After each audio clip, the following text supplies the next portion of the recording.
Hey everyone, how's it going today? Coach Danny Alvarez Jiu-Jitsu, Arlington, Texas. Today I want to highlight one of my young warriors here, Mr. Ontario. Super dedicated and committed, has his priorities straight and his goals set, and he's committed to these goals. I wanted to kind of have him share a little bit on what he's trying to achieve and why he's doing it. So, Mr. Ontario, welcome, sir. Thank you. Thank you, sir. Okay. So, Mr. Ontario, you're 18 years old, correct? Yes, You sir. just turned 18, or you're going to turn? I just turned 18. Just turned 18 years old. So, let's tell everyone how long you've been training. I've been training here since my freshman year, so about four and a half years now. 4.5 years. So, in those 4.5 years, I have never seen you take a break. You've always been coming to class. Like, how did you do that? Like, most young guys in high school, like, parties and just other outside things that kind of come in the way. How did you stay committed through all those years of high school of never skipping class, skipping jiu-jitsu, taking a break? How did tell us about how you did that? So I never really took a break because my main goal is to make it to the UFC. Okay. So I know that I need to come to training and put in that time, because if I'm not, someone else is. Wow. They get the better than me in the end. Okay. Okay. Where do you get that from? Like that mindset? You listen to certain things, or you're around certain people. Like, how do you come across having that kind of dedicated mindset?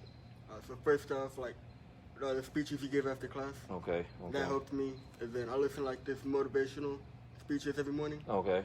And so the things that they say, I listen to that and try to do the same for myself. Give me some examples. Like, who do you listen to? Like Jordan Peterson, he sort of helps you with I don't know how to say it. It's like goals that can improve your life. Okay. And so making your bed every morning, or okay. taking 10 minutes out of your day to look at how can I improve this in 10 minutes. Okay. So that helps me a lot. Yeah, that's good stuff. See, me, I listen a lot to Eric Thomas, and the list goes on, Les Brown and some other stuff. And he gravitated toward this other guy and some other people that are helping him, keep his mindset in the right direction. I know coming up in high school, I didn't have those. Obviously, everything is it YouTube, or you got a book you listen to, or you YouTube. read YouTube. Yes. Yeah. So those resources obviously weren't available to me back in the late 80s and 90s, right? So I wish I did. I wish I had a mentor like that, and I wish I had other resources around me to gravitate to kind of help me be dedicated all of those years through high school, man. This young guy just never took a break, and then now you're going to TCC, correct? Yes. So how many credit hours do you have this semester? I'd say about 5 hours. Okay. 5 hours. So you have 3 classes? Yes, sir. You got 3 classes, okay. So you got 3 classes at TCC, and then how many classes a week do you train? Jiu-Jitsu? 4 classes at least. 4 classes at least, and you say you try to get another one in? Yes, sir, Saturday. Okay. Saturday morning if I can come in. Okay. Now you say you train twice, so you also do some MMA, right? Some stand-up in the evening somewhere else, correct? Yes, sir. Okay. So he's dedicated to. Oh, let's tell everyone real quick. What are you going to school for? What is the end goal? What are you trying to achieve by going to school, to college? So for school, I want to get a degree in marketing and entrepreneurship, so I can possibly open up my own gym and learn how to market it and grow it like you did. Yeah.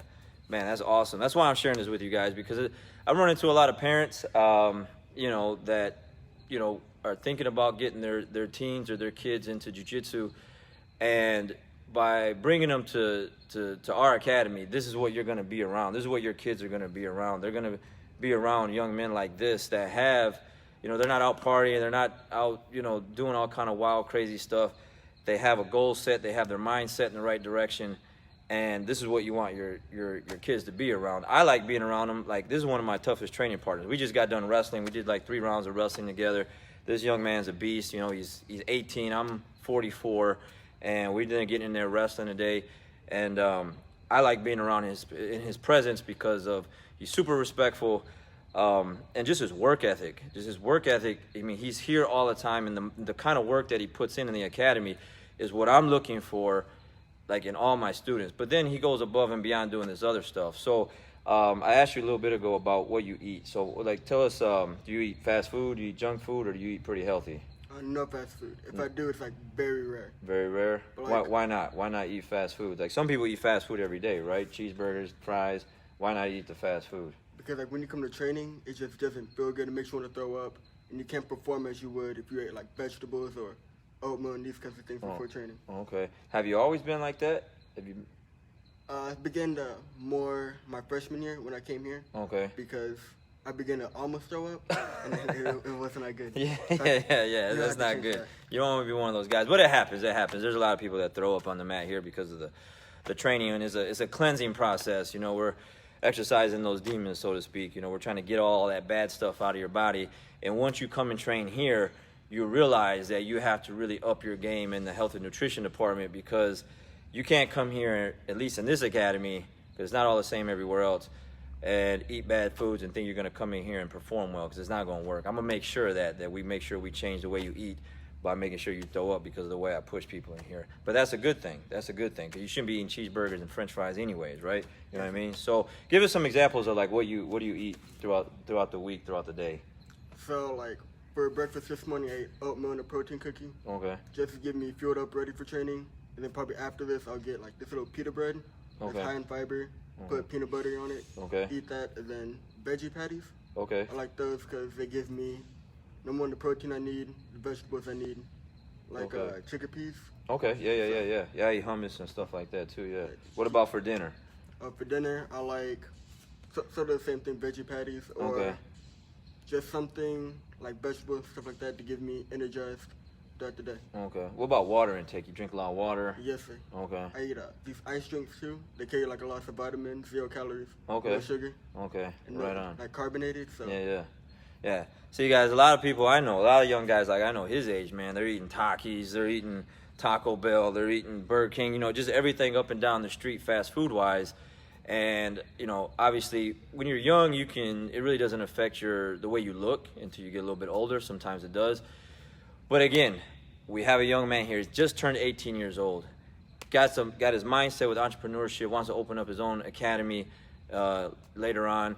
So he's going to school for that. He's got an MMA career he's trying to chase, so he's been putting in the work for that. He knows he has to eat right.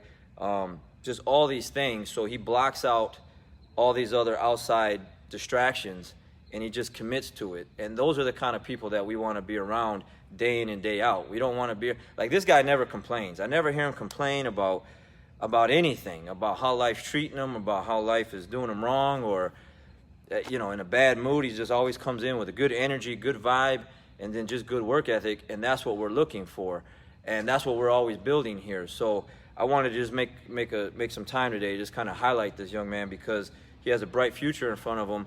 But again, these are the kind of students that we build in here in this academy, you know. So let's talk about real quick the atmosphere in here, the friends, teammates that you have. Is it a good atmosphere for you? Yes. Yeah? You feel like you made a lot of friends here over the years? Of course. I remember I met Danny, KJ, especially KJ, because like me and him went to Atlanta, California, Oklahoma, Houston. Okay, so you traveled. You got some teammates traveling to compete and stuff like that. Yes. Yeah. What about just like I guess some of the work ethic with some of the other? Do you feed off the energy off some of the other students in here? Yes. Yeah. When I see like Luis, KJ, Brian Harris, the other Luis, all of them come and train, and I get to train with them, and we both put in tough rounds like me and you do. It makes me want to come even more to, like, if I lose, I want to get that round back. Yeah. One thing about him, guys, real quick, is he always asks questions, which a lot of students don't do, which they're doing themselves a huge disservice. But after every round, after every class, he's like, hey, coach, what'd you see wrong? Hey, coach, what about this? Hey, coach, what about that? And through that process over the years, man, he's becoming sometimes like, man, I shouldn't have answered that question. I shouldn't have answered that. I shouldn't have gave him that answer. But no, I don't hold nothing back from none of my students. It just makes it tougher for me, but that's a good thing because I have to change. But he's one of my normal training partners, and he's getting better and better and better and closing the gap on me every single day because he's always here. He's always asking questions. He takes care of his body. He's putting in the work ethic. What about weightlifting, training? Any strength and conditioning? You work out? Yes. When do you do that? Whenever I get a chance, like sometimes after school, I'll head up to Lifetime. Okay. Or like my friends hit me up, hey, you trying to go lift weights? So we'll go up the last time. We'll do like sled pushes. Okay. We'll do squats and these kinds of things. Okay, so you got some other, besides being here, friends Yeah. that are calling you to come and work out versus coming, hey, let's party, let's go hang out, let's go get hung over somewhere, right? You know what I mean? Yeah, that's good stuff. So, again, guys, look, I just wanted to share this, guys, with you because this is what we want. We want more young men out here like this that are very respectful, you know, that's just, you know, putting good things out in the community and stuff like this, man. This is the kind of guy you want to be around. So, for any parents out there that are looking to put their teens in jiu-jitsu, this is the place you want to be. Come in, let's come train with Ontario, get to meet him, and you know, let's do some great things together. Mr. Ontario, I really appreciate you. I look forward to a great future with this guy here, and the rest of you guys have a great day and great week. All right, we'll see you.